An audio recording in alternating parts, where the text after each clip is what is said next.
Olá, boa noite. Eu sou o Rodolfo e eu vou falar sobre invasão e segurança. Então, essa apresentação ela está dividida em quatro partes. Temos a introdução, onde eu vou definir o DIVA. Eu vou falar sobre Elasticsearch, que é a tecnologia que vai ser utilizada, vantagens e desvantagens. Alguns exemplos em relação ao uso na área da segurança. Eu vou falar sobre a conclusão primeiro, depois eu vou fazer uma pequena demonstração num projeto de detecção de força bruta. Em relação à definição, TIVA, né, são sistemas capazes de armazenar, processar e analisar grandes quantidades de dados em tempo real. Com o crescimento da internet, é, principalmente dispositivos de IoT, Internet of Things, nós vemos um crescente número de dados expostos, não necessariamente na internet, mas nas redes, principalmente redes locais. Então, existe uma necessidade de se criar tecnologias em que se possa armazenar, processar esses volumes enormes de dados. E falando respectivamente na área da segurança, ele é utilizado para detecção de invasões, IDS, IPS, análise de logs de segurança e monitoramento em tráfego de redes. Isso em ambientes corporativos, principalmente, né? Porque é isso. Então, falando sobre o Elasticsearch, é, ele é uma tecnologia que fornece um mecanismo de busca e análise distribuído. Ele é baseado em documentos e construído sobre o Apache Lucene. Ele é bastante utilizado para armazenamento, busca e análise de grandes volumes de dados em tempo, assim, quase real. Eu digo quase real porque tem sempre algum delay na questão do processamento, né? E por se tratar de uma aplicação que é distribuída, então tem sempre algum tempo de resposta, algum tempo de processamento entre os diferentes nós da aplicação.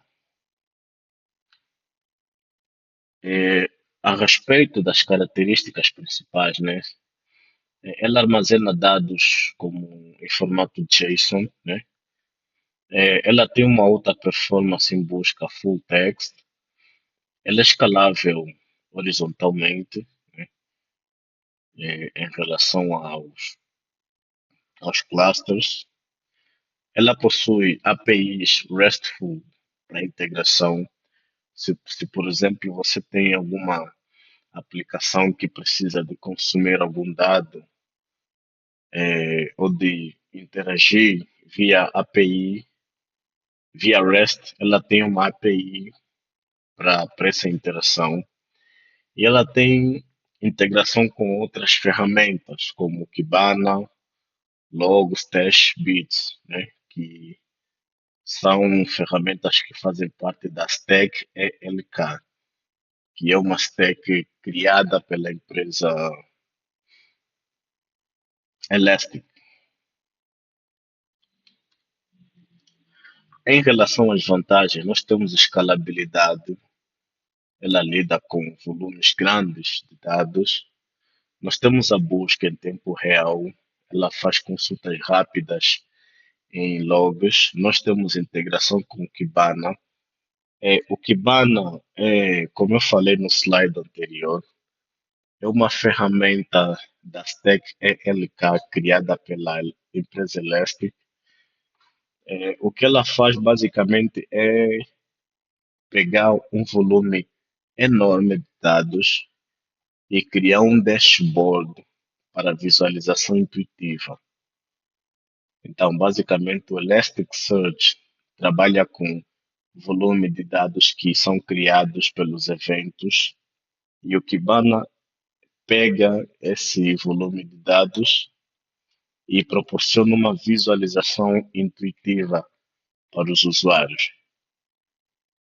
E também temos alertas automatizados.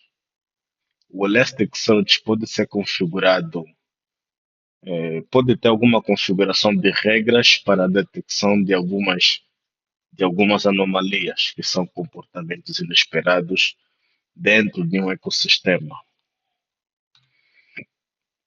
Em relação às desvantagens, né, como nem tudo é uma maravilha, nós temos a questão da complexidade de configuração. Então, o Elasticsearch é uma ferramenta, né, que faz parte do ecossistema ELK e é necessário um determinado conhecimento sobre esse ecossistema para que se faça uma configuração mais consistente, robusta e correta. Temos a questão do consumo de recursos. O Elasticsearch pode demandar alto poder de processamento, então é necessário que tenha uma infraestrutura bem robusta para que possa albergar essa aplicação que é distribuída. E, por último, temos os falsos positivos, né? Então, isso é uma questão de. Isso não é só uma questão do Elasticsearch. Geralmente, quando se trata de ferramentas que fazem detecção de análise, detecção de anomalias, sempre tem falsos positivos.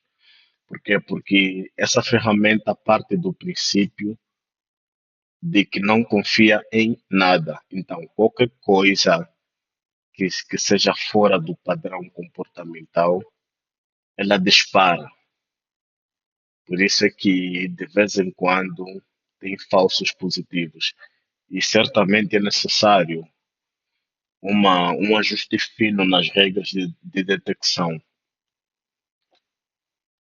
Como exemplos de uso, né, temos detecção de análise de força bruta, análise de logs de firewall, temos monitoramento de comportamento de usuários também. Isso é mais aplicado para os ambientes corporativos. E em relação à conclusão, né, é uma ferramenta muito eficiente de fato e trabalha tranquilamente com enormes volumes de dados. Ela, a combinação com Docker facilita muito na implantação e testes.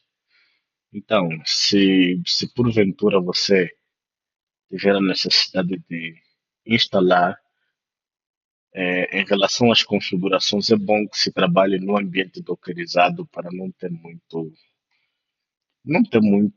muitos problemas em relação à configuração.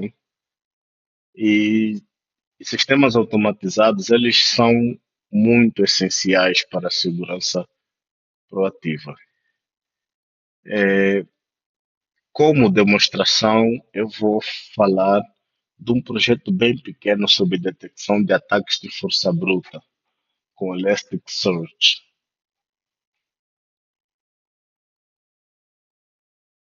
Eu vou falar da parte prática sobre o Elasticsearch, que é uma ferramenta de análise de dados que ela armazena documentos no formato JSON, né? E nós temos aqui o servidor rodando, né? E como eu falei, ela é uma aplicação que precisa de uma outra aplicação para visualização de dados. Mas como ela tem integração via API, eu decidi trabalhar com essa integração. Então, foram criados alguns usuários e foram criados alguns logos de tentativa, né? Eu vou inserir aqui o comando vou fazer um get e na query eu vou pegar apenas todos os logins que falharam. E aqui temos o resultado, né? Então, aqui tem o timestamp, né? No ano passado, isso aqui é um dado. Aqui tem o usuário que é admin e o status que falhou.